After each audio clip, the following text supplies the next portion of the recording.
Secunderabad parliament నియోజకవర్గ సమీక్ష సమావేశంలో నేతల మధ్య వాగ్వాదం చోటు చేసుకుంది. కుర్చీ కోసం జూబ్లీహిల్స్ ఎమ్మెల్యే మాగంటి గోపీనాథ్, రావుల శ్రీధర్ రెడ్డిల మధ్య వాగ్వాదం చోటు చేసుకుంది. ఇక ఘర్షణకు సిద్ధమయ్యారు నేతలు. ఈ ఘర్షణలో వారించారు తలసాని.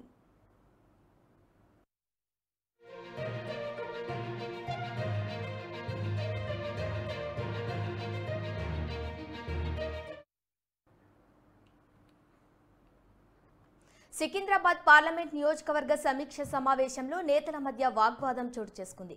కుర్చీ కోసం జూబ్లీహిల్స్ ఎమ్మెల్యే మాగంటి గోపీనాథ్, రావుల శ్రీధర్ రెడ్డిల మధ్య వాగ్వాదం చోటు చేసుకుంది.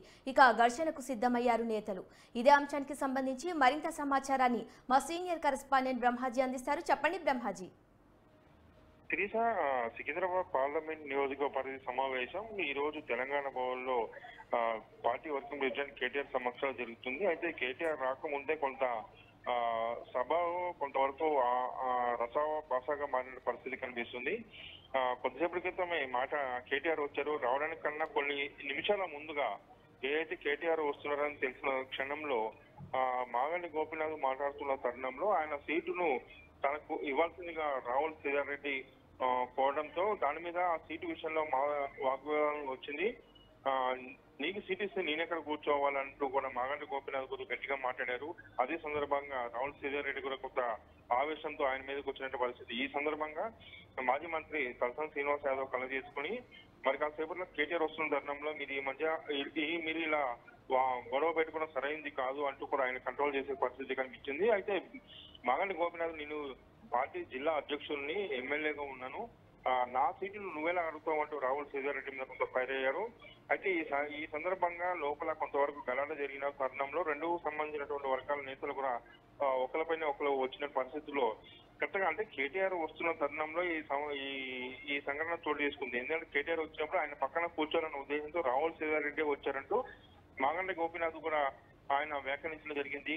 ఆ విషయం బయటికి రాకుండా సర్దుమణిగిన క్రమంలోనే కేటీఆర్ వచ్చారు.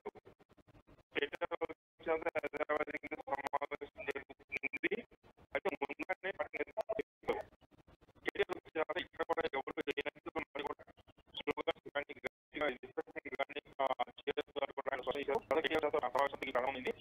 సమావేశంలో పార్టీ నేతల మధ్య ఉన్నటువంటి కొంత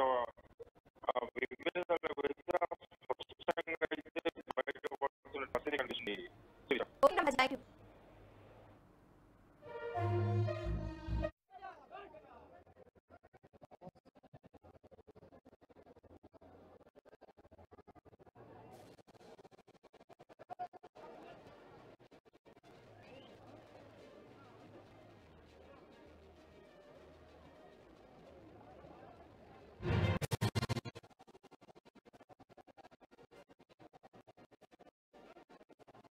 ఒకసారి ప్రభుత్వం మీద ఈ ప్రభుత్వం ఇతర కొనసాగుతే మీరు డెవలప్మెంట్ వెల్ఫేర్ మర్చిపోయి, అభివృద్ధి కార్యక్రమాలు మర్చిపోయి ఇదే విధంగా కొనసాగితే మరి తిరిగి మనమే ఆ ఉత్సాహం మొదలుపెట్టడానికి అవకాశం ఉంటుంది.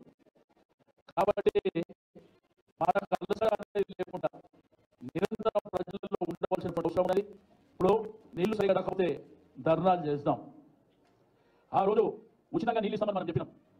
ఇప్పుడు బిల్లు పంపిస్తూ ఆ బిల్లులన్నీ కలెక్ట్ చేసుకొని మరి మెట్రో వాటర్ వర్క్స్ ఆఫీస్ మీద ధర్నా చేస్తాం. కరెంట్ సరిగ్గా లేకపోతే ఆఫీస్ ముందు ధర్నా చేస్తాం. ఇట్లా చాలా ఉన్నాయి. వాళ్ళు 6 గ్యారెంటీ అని చెప్పారు. 6 గ్యారెంటీలకు 100 రోజుల్లో టైం అయిపోయింది. మధ్యలో ఎలక్షన్లు వస్తున్నాయి కాబట్టి ఈ ఎలక్షన్లు అయిన తర్వాత మనం ఈ కార్యక్రమాన్ని ఎలక్షన్లలో ప్రజల దగ్గరికి తీసుకొని ముందుకు వెళ్దాం.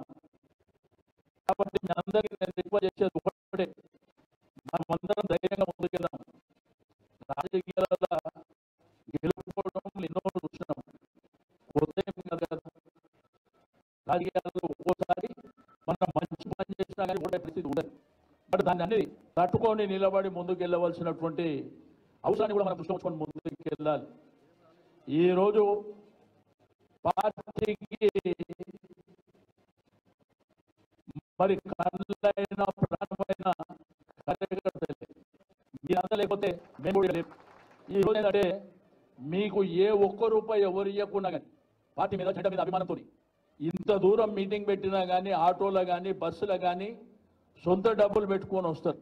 ఒకసారి ఈ ప్రభుత్వం మీద ఈ ప్రభుత్వం ఇట్లనే కొనసాగితే వీళ్ళు డెవలప్మెంట్ వెల్ఫేర్ మర్చిపోయి అభివృద్ధి కార్యక్రమాలు మర్చిపోయి ఇదే విధంగా కొనసాగితే మరి తిరిగి మనమే ఆ ఉత్సాహంగా ముందుకెళ్ళడానికి అవకాశం ఉంటుంది.